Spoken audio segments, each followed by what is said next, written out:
Hello, my name is Chris Huntsman, and I'm giving a speech on Ocean Etiquette 101. My topics will be ocean, the weather, the waves, and the wildlife, and how to be prepared in each situation and basically know the basics. Before I begin, I do want to apologize for the little black blur on the side, and my setting isn't the greatest tonight. But moving on, I chose this subject because I grew up next to the beach and I really love the ocean. I surf a lot and I spend a lot of time at the beach.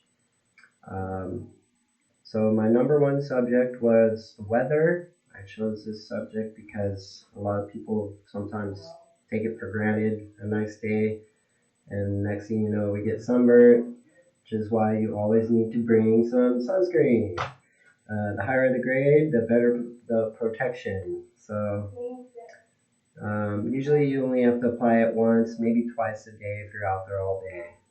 And another thing to watch out with the weather is storms. If you see any storms on the horizon, it's always a good idea to paddle in, as rain brings in a bunch of E. coli into our ocean, which is basically poop. And we don't want to be swimming in that unless you like swimming in that. But so you don't want to be swimming in the E. coli, and you can look up that fact on surfertoday.com. They have all the info on the E. coli washing into the ocean every after it rains. Another aspect of surfing when there is a storm coming is the lightning. You also have you're more likely to be struck by lightning when you're out on water. It's not, I would imagine, a very good feeling.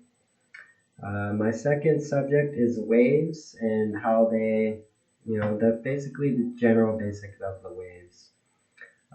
Basically, when you start out from the beach, you have the shoreline where the waves are coming up onto the shore.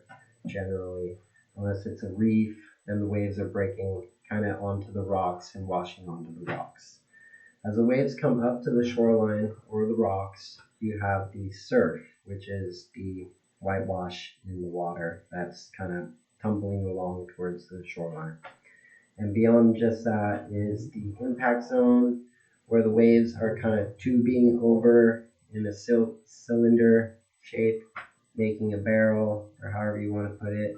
But that's where the waves are breaking. It's where all the action is happening in the surf, in the waves as they come towards the beach. And just beyond that, you have where the swells and the sets come from out past the impact zone.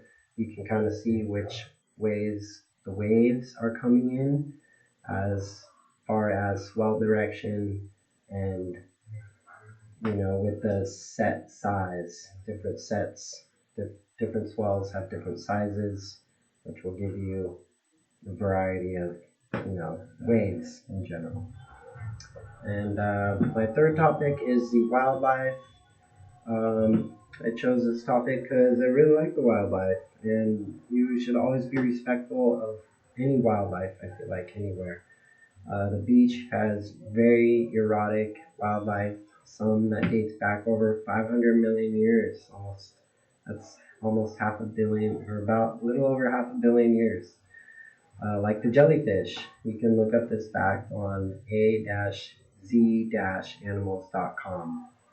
The jellyfish and the stingrays, those are fairly common injury stings at the beach for people, and they've been around for over hundreds of million years. So they will probably be around a lot longer than we will, I would imagine.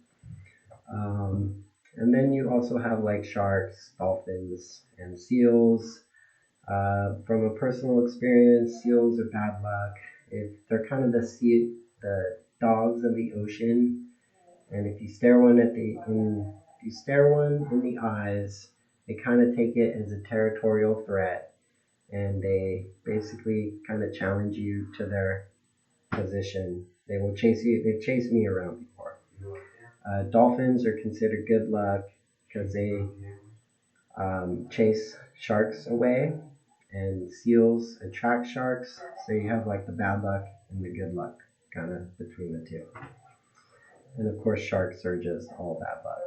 But that's about it. Thank you so much. Have a good. Oh, that wraps it up. Yeah.